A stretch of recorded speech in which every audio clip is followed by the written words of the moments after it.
son plaisir, on parle de l'homme qui ne marche pas selon les conseils des méchants, mais qui trouve son plaisir dans la loi de l'Éternel et qui la médite jour et nuit. Écoutez le verset 3e. Il est comme un arbre planté près d'un courant d'eau qui donne son fruit en sa saison. Pasteur Olivier, la Bible ne dit pas que cet arbre planté près d'un courant d'eau donne des fruits en toute saison. Non, quel est cet arbre qui donne des fruits en toute saison? Ça n'existe pas. Chaque arbre a sa saison pour les fruits. Et Dieu connaît la saison de chacun. Dieu sait dans quelle saison nous sommes et quel genre de fruits il veut que tu produises maintenant. Et quand tu es planté près de Dieu, lui, il va t'orienter, lui, il va t'inspirer. Lui, il te dira dans quelle saison tu es et quel genre de fruits je veux que tu produises maintenant. Mais c'est quand tu es connecté à lui que tu produiras des fruits de la saison. Dans cette saison, il y a un genre de fruits que Dieu veut que tu produises. Et il faut le discerner. Ou sinon, tu vas déployer ton intelligence, ton temps, ton énergie en train de faire tout sauf ce que Dieu attend de toi et tu seras perdant. Aux yeux de Dieu, écoutez, faire une chose en dehors de la volonté de Dieu ne te poussera pas forcément à échouer par rapport au succès selon l'entendement des hommes. Tu peux entrer dans une entreprise apparemment qui paye, dans un projet apparemment qui avance bien. Mais le fait qu'un projet ou une entreprise prospère financièrement n'est pas un signe que Dieu te veut là-bas. Et aussi le fait qu'une affaire ne prospère pas, cela n'est pas un signe que Dieu n'est pas avec toi. Non, non, non, non. Frère, tu peux même mourir sans percer dans ce domaine. Mais dans la présence de Dieu, Dieu t'accueille. Il dit bon et fidèle serviteur. Vous voyez ça? Le succès selon l'entendement de Dieu. Je disais donc, il y a des saisons. Dans cette saison, quels sont les fruits que je dois produire? Et les genres de fruits que je ne produirai pas en toute saison. Demain, le Seigneur me demandera peut-être autre chose. Oh Jesus. Nous ne devons pas être coincés avec Dieu. Il faut constamment avoir un esprit ouvert. Je vais y revenir tout à l'heure. Deuxième raison. La première, c'était que toute bonne chose ne le sera pas toujours, partout et en tout temps. La deuxième raison pour laquelle nous devons être dépendants de Dieu et consulter le Seigneur, c'est qu'une activité peut réussir aujourd'hui avec succès et échouer demain brillamment. Et Dieu connaît cela. Ce n'est pas parce qu'une affaire a bien marché hier que ça marchera bien aujourd'hui. Non. La même chose peut bien fonctionner aujourd'hui et perdre sa valeur demain. Dieu sait. Et il t'oriente et il te guide. Troisième raison. Les directives de Dieu peuvent changer selon les temps et les circonstances. Ça, c'est important. Et tout à l'heure, je disais que nous devons garder notre esprit ouvert devant Dieu. Nous ne devons jamais coincer Dieu et nous ne devons jamais nous coincer nous-mêmes. On a toujours dit, et c'est la vérité, que Dieu ne change pas. Mais il y a des moments où Dieu change. Dieu change d'avis. Dieu change d'option. Dieu change de direction. Dieu change de directive. Dieu change d'orientation. Oui, oui, oui, Dieu peut changer.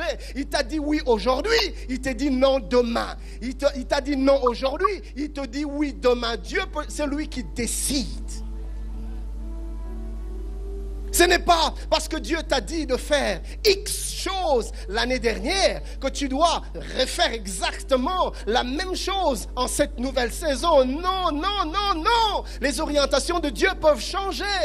Nous allons voir cela dans la Bible. Je vais vous démontrer dans 3 exemples. Des exemples que nous connaissons. Regardez les orientations données au prophète Élie dans 1 Roi 17. Si vous lisez du 1er au 10e verset, nous n'allons pas lire. Dans un temps de crise, Dieu dit à Élie, va à Kérit, va te réfugier à Kérit, je vais te nourrir. C'était une orientation claire. Élie a vu juste. C'était la pensée de Dieu, c'était les stratégies de Dieu, c'était la provision de Dieu, mais c'était spécifique à un temps. C'était relatif à une saison. Quand la saison est passée, Dieu revient vers Élie, lui dit, maintenant, va à Sarepta. Écoutez, Kérit a un temps, Kérit a une saison. Ce que tu fais, c'est peut-être pour un temps, c'est peut-être pour une saison. Et après, Dieu peut te dire d'aller à Sarepta. ne t'attache jamais aux directives de Dieu, mais attache-toi au Dieu de directives. Si tu t'attaches aux directives, les directives vont te faire désobéir à Dieu. Mais si tu t'attaches à Dieu, tu sauras que Dieu peut changer de directive. Le deuxième exemple, c'est avec David. Nous sommes dans 1 Chronique 14 plutôt. Si vous lisez du 8e au 17e verset, permettez-moi de lire du 8e au 11e verset. La Bible dit un passage que nous connaissons. La Bible dit, les Philistins apprirent que David avait été oint pour roi sur tout Israël et ils montèrent tous à sa recherche. David, qui en fut informé, sortit au devant d'eux. Les Philistins arrivèrent et se répandirent dans la vallée de Réphaïm. David consulta Dieu. Il consulta Dieu en disant, monterai-je contre les Philistins et les livreras-tu entre mes mains? Et l'Éternel lui dit, monte et je les livrerai entre tes mains. Ils montèrent à Baal-Pératim où David les battit. Pourquoi? Parce que Dieu lui a dit de monter. Mais la Bible nous montre comment est-ce que 2 jours après, les mêmes Philistins revinrent encore faire la guerre à David. Nous sommes au verset 13e. Les Philistins se répandirent de nouveau dans la vallée. Mais David consulta encore Dieu. Français courant dit, David consulta de nouveau Dieu. Ne t'attache jamais aux directives. Ne fais jamais confiance aux expériences passées. Retourne vers celui qui t'a parlé. Même quand tu crois maîtriser tous les paramètres du domaine. Même quand tu crois avoir de l'expérience dans l'affaire. Retourne vers Dieu. Il consulta de nouveau Dieu. Et Dieu lui dit, tu ne monteras pas après eux. Détourne-toi d'eux. Et c'est ce que David a fait si vous lisez jusqu'au 17e verset. Et vous allez voir comment est-ce que Dieu lui accorde une nouvelle, encore une fois, la victoire. Écoutez mon ami, Dieu sait ce qu'il te convient de faire au moment convenable. Apprends à le consulter avant toute chose. Le troisième exemple, c'est celui d'Abraham. J'en ai déjà parlé, nous sommes dans Genèse 22. Si vous lisez du 2e et même jusqu'au 12e verset, vous allez voir comment est-ce que Dieu change. Le même Dieu qui lui dit, tue ton fils, sacrifie ton fils. C'est le même Dieu qui, quelque temps plus tard, vient lui dire, ne le tue plus, ne le sacrifie plus. J'ai toujours dit, ça serait moi à la place d'Abraham, Isaac allait mourir. Isaac allait mourir. Et la voix qui serait venue me dire, ne le tue pas, j'allais chasser cela. Arrière de moi Satan. J'ai clairement reçu la pensée. J'ai clairement écouté Dieu. C'était une voix audible. J'ai entendu Dieu me parler comme jamais avant. C'était clair dans mon esprit. Et Dieu n'est pas un homme pour mentir, ni un fils d'homme pour se repentir. Il ne revient pas sur ses dires. Non, c'est un Dieu fidèle. Il ne change pas. Je pourrais même chanter, Rabbi ne change pas. Vous voyez ça? Mais Abraham était sensible. Il était attaché au Dieu de directives et non aux directives de Dieu. Il y a beaucoup de choses que tu as perdues. Il y a tes Isaac que tu as tués parce que tu es resté attaché à l'expérience, attaché au passé, attaché aux directives, attaché aux orientations qui étaient relatives à une saison déjà passée. Dans la nouvelle saison, tu as besoin de nouvelles directives. C'est à Dieu de te dire, non, continue comme je te l'ai dit autrefois. C'est à Dieu de te le dire. Mais une nouvelle saison a de nouvelles directives, de nouvelles orientations. Quelles sont les orientations pour cette nouvelle année? Nous devons le rechercher. Nous devons chercher Dieu.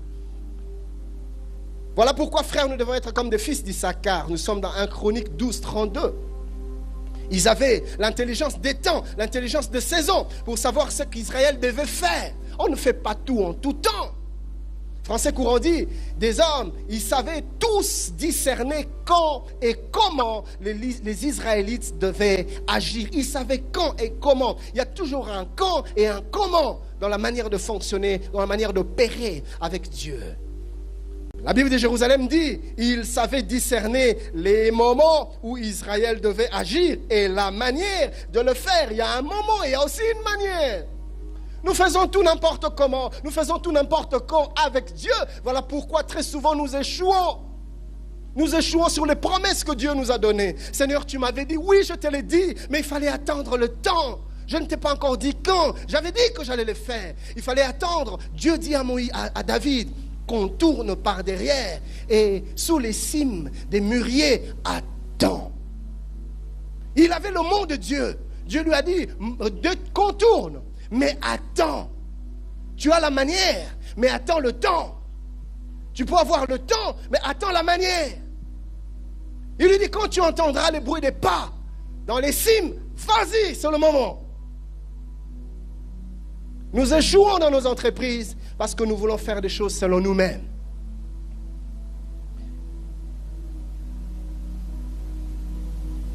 Il y a des choses que tu dois faire maintenant pour qu'elles prospèrent. Il y en a d'autres que tu dois faire plus tard. Ecclésiaste dit, dans son chapitre 3e, le verset 1er, il y a un temps pour tout, un temps pour toutes choses sous les cieux. Parole de vie dit, dans ce monde, il y a un temps pour tout et un moment pour chaque chose. La Bible Martin, version Martin dit, à toute chose sa saison et à toute affaire sous les cieux son temps. Et j'ai une bonne nouvelle pour nous, bien-aimés, une très bonne nouvelle. Le Dieu qui ne ment jamais, qui nous a fait la promesse, il est aussi le Dieu qui nous a dit qu'il nous donnera des directives. Il nous a aussi fait la promesse de nous diriger, de nous orienter. La Bible dit qu'il n'est pas donné à l'homme qui vit de conduire ses pas. C'est Dieu qui dirige les pas de l'homme. Et il a fait la promesse de nous conduire, de nous montrer le chemin. Il a dit, je te conduirai, je te montrerai le chemin à suivre. Jérémie 33:3 est clair. Il dit, invoque-moi, je te répondrai, je t'annoncerai des grandes choses, des choses cachées que tu ne connais pas. C'est caché maintenant. Dieu a dit, je vais te l'annoncer, je vais te le révéler. Invoque-moi. La version parole de vie dit, fais appel à moi et je te répondrai. Dieu dit, je te répondrai. Arrête de te débrouiller, cherche-moi, je te montrerai le chemin. Il dit, je te ferai connaître de grands secrets que tu ne connais pas. J'ai aimé le passage d'Ésaïe 30:21.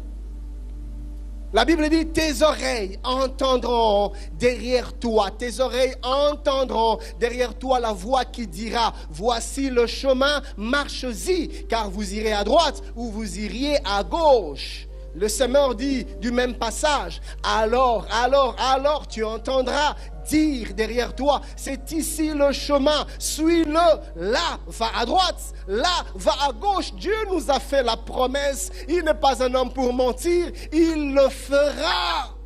Prends le temps de rester à ses pieds, ne te précipite pas. Regarde ton voisin, dis-lui, Oki makambangu ya nini? Pressé, olukaka nini? Échoué.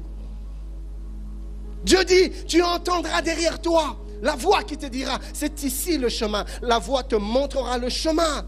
Et il dit, la voix te dira, ici va à gauche. Et puis plus loin, il dit, non, continue encore à gauche. Oh, arrête-toi, recule un peu, maintenant va à droite. La voix te dira, Israël dans le désert ne marchait pas par ses propres connaissances. Israël était guidé par la colonne de nuée le jour, la colonne de nuée la nuit. Quand la colonne s'arrêtait, le peuple s'arrêtait. Quand la colonne avançait, le peuple avançait. Quand la colonne changeait de direction, le peuple changeait de direction. Il était conduit par la colonne. Et c'est ainsi qu'ils sont arrivés à la terre promise. Veux-tu arriver à ta terre promise? Suis la colonne. Les orientations de Dieu. J'entends quelqu'un dire, pasteur, consulte Dieu. Je le consulte. Mais que faire quand, après avoir consulté Dieu, il ne te dit rien? Tu n'entends rien. Comment savoir, pasteur? Je veux bien, mais comment savoir? Je vais nous donner 4 questions que nous devons nous poser dans ce cas. Et puis nous allons clôturer pour ce matin. La première question est la suivante. Tu dois te demander, si Dieu ne m'avait-il pas déjà parlé, mais je n'ai pas écouté. Est-ce que Dieu ne m'avait-il pas déjà parlé? Retourne dans ton passé. Revois tes notes. Là où tu écris ce que Dieu te dit. Là où tu écris tes prophéties. Là où tu écris ce que l'Esprit te dit dans ton corps. Réouvre tes notes. Tes blocs-notes, tes cahiers de messages. Est-ce que Dieu ne t'avait pas déjà orienté? à Jésus. Vous savez, frère, Dieu est merveilleux. Hier, je suis allé réouvrir quelque part où étaient écrites certaines orientations que Dieu m'avait données. Et des mois en arrière, bien des jours passés, où rien de tout ce qu'il y a aujourd'hui était, le Seigneur m'avait dit clairement, je l'ai écrit, c'est clairement écrit, je l'ai relu hier, chérie, je vais te montrer ça. Le Seigneur m'avait dit, Ken, dans le jour qui arrive, là où rien n'était encore dessiné, le Seigneur m'avait dit, Ken, dans le jour qui arrive, tu prieras pour le chef de l'État. C'était clair. Alors, non, restons calmes. Alors que rien n'était encore, ni les élections, ni on ne savait rien, on ne savait même pas qui allait pour. Rien. Dieu m'avait déjà dit des mois en arrière. Et même le dimanche passé, j'avais complètement oublié. C'est seulement hier, quand j'ai réouvert là où c'était écrit, j'ai eu envie de pleurer. Je dis, c'est pas possible. Et si j'avais été distrait, et si j'avais résisté, je serais passé à côté de la pensée de Dieu.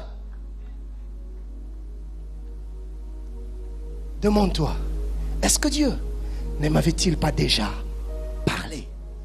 Mais j'ai oublié. Souvent, c'est pas que Dieu ne te répond pas. Pasteur, je prie, mais Dieu ne m'oriente pas.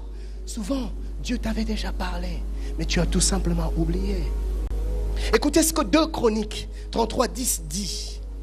Le Seigneur parle à Manassé, au roi Manassé et à son peuple, mais ils n'y font pas attention. C'est ça le problème. Des fois, Dieu nous parle, mais nous ne prêtons pas attention. Proverbe 1:24 dit, je vous appelle et vous dites non. Je vous tends la main et personne ne fait attention. Des fois, nous sommes tout simplement distraits. Job 33:14 dit, Dieu parle cependant, tantôt d'une manière, tantôt d'une autre, et l'on n'y prend point garde. C'est cela notre problème. Français courant dit, quand Dieu parle, il choisit tel moyen d'expression ou tel autre, mais on n'y prend pas, on n'y fait pas attention.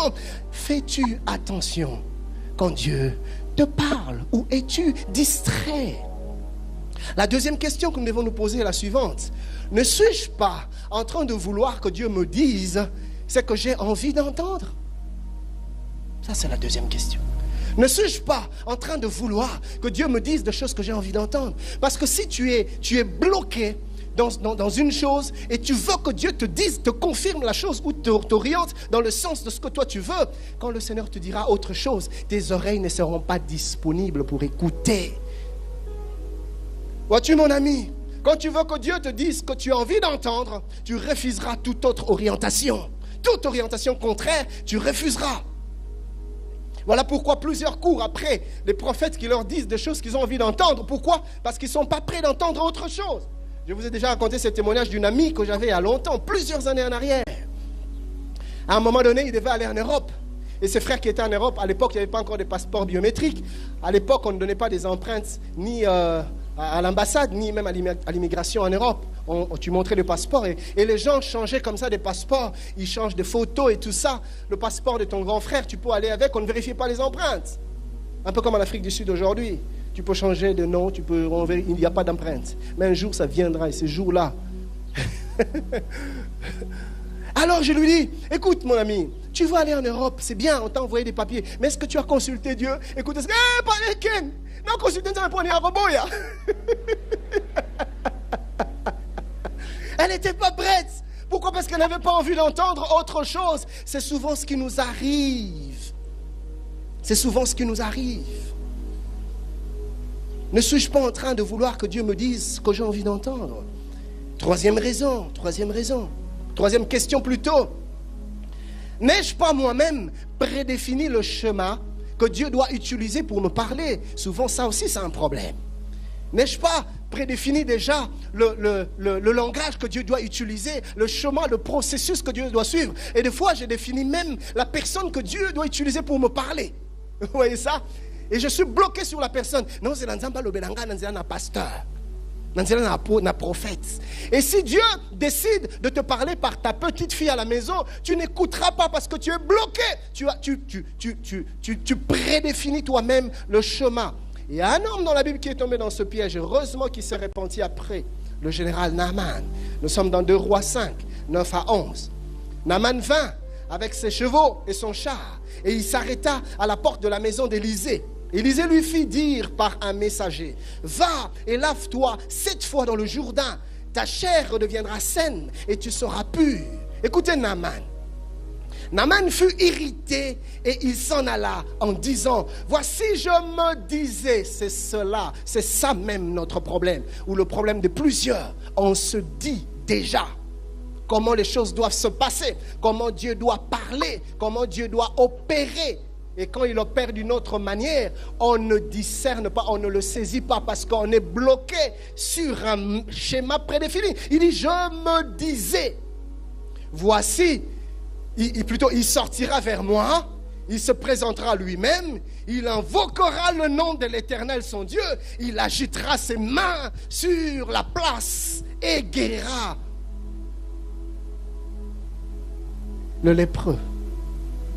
Et quand Dieu a utilisé une autre méthode, il n'était pas prêt. Et il était à 2 doigts de passer à côté de sa visitation. Et heureusement qu'il avait autour de lui de bons conseillers. 4e question que nous devons nous poser est la suivante. Ne suis-je pas en train de vivre en dehors de la volonté de Dieu? Pourquoi Dieu ne me parle pas? Pourquoi Dieu ne me donne aucune orientation? Frère, comment veux-tu que Dieu te parle? D'abord, Dieu, ce n'était pas dans la volonté de Dieu que tu entres dans cette entreprise-là. Tu es entré par toi-même. Tu es entré par entêtement. Et même que Dieu t'avait prévenu, n'y va pas. Mais tu t'es entêté, tu t'es obstiné. Tu es entré quand même. Et maintenant que tu es dedans, tu pries, Seigneur, oriente-moi. Père, que dois-je faire? Seigneur, parle-moi. Le Seigneur ne te parlera pas, mon ami. Pourquoi? Parce que la chose dans laquelle tu es déjà est à l'encontre de la volonté de Dieu. Dieu ne viendra pas te donner des orientations dans une affaire qui s'oppose à sa volonté pour ta destinée. Non, Dieu ne va... Écoutez, la Bible nous en parle. Ouvrons nos Bibles. Dans les livres de Proverbes. Proverbes chapitre 1er. Si vous lisez du 24e au 28e verset, écoutez ce que la Bible dit. Puisque j'appelle et que vous résistez, puisque j'étends ma main et que personne n'y prend garde, puisque vous rejetez tous mes conseils et que vous n'aimez pas mes réprimandes, moi aussi je rirai quand vous serez dans le malheur. Je me moquerai quand la terreur vous saisira. Verset 27. Quand la terreur vous saisira comme une tempête et que le malheur vous enveloppera comme un tourbillon. Quand la détresse et l'angoisse fondront sur vous. Écoutez le verset 28e. Alors ils m'appelleront et je ne répondrai pas. Ils me chercheront, ils ne me trouveront pas. Pourquoi? Parce qu'ils sont déjà dans une affaire où je ne suis pas. Ne cherche pas des orientations de Dieu alors que tu es dans une relation de fiançailles qui n'est pas dans la pensée de Dieu, dans la volonté de Dieu. Tu as contracté des fiançailles avec un païen, avec une païenne, alors que tu sais que la Bible est clairement contre des relations mixtes. L'apôtre Paul le dit. Ne vous mettez pas avec des infidèles sous un joug étranger. Retournez même dans l'ancienne alliance. Plus d'une fois, Dieu dit à son peuple, ne contractez pas des relations de mariage avec des étrangers. Et toi, aujourd'hui, tu contractes une relation avec un païen, avec une païenne, et tu pries, Seigneur, Dieu va se taire. Suis-je en train de parler à quelqu'un?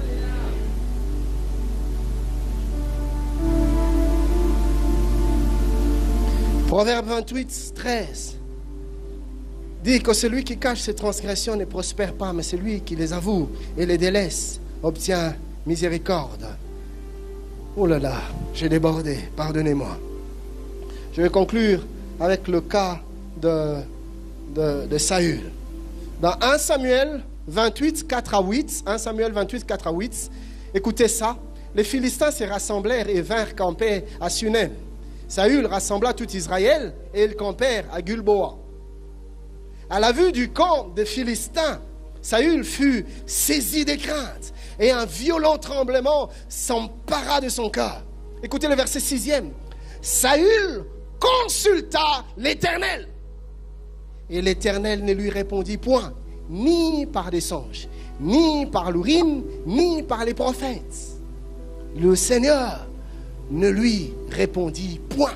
Verset 7. Et Saül dit à ses serviteurs, cherchez-moi une femme qui évoque les morts. Saül, pas jusque-là. Et j'irai la consulter. Saül, si Dieu se tait, cherche pourquoi Dieu ne parle pas. Peut-être qu'il t'a déjà parlé, mais tu as été distrait. Peut-être que tu attendais qu'il te parle sous un certain schéma. Saül, peut-être que tu n'es pas dans sa volonté. Cherche à savoir pourquoi Dieu ne parle pas. Non, Saül ne veut rien savoir. Dieu ne me répond pas, je veux me débrouiller. Cherchez-moi une femme qui consulte les morts. Et cela que Saül a davantage été désavoué par Dieu. Écoute mon ami, si Dieu se tait, demande-toi si tu es toujours dans sa volonté. Ne t'entête pas à vouloir faire dire à Dieu ce que tu as envie d'entendre pour que tu fasses ce que tu as envie de faire. La troisième recommandation sera pour la prochaine fois. Baissons nos têtes dans la prière. Bien-aimés, très souvent, nous échouons, pas parce que Dieu n'est pas avec nous, mais parce que nous ne comprenons pas les fonctionnements de Dieu. Nous ne comprenons pas les stratégies de Dieu. Nous ne saisissons pas les méthodes de Dieu. Et j'ai une bonne nouvelle, comme je l'ai dit tout à l'heure, Dieu nous parle. Quand nous prions, il a dit, invoque-moi, je te répondrai et je t'annoncerai des choses cachées que tu ne connais pas. Il nous donne ses directives. Mais bien souvent, malheureusement, nous ne saisissons pas les directives de Dieu pour plusieurs raisons, ainsi que vous l'avez suivi dans ce message. Je prie le Seigneur que vous puissiez vous recadrer et vous laisser conduire par la pensée de Dieu. C'est une preuve de la maturité spirituelle, la dépendance à Dieu. Et à chaque fois que l'on se laisse conduire par Dieu, le succès est inévitable. Que Dieu vous bénisse.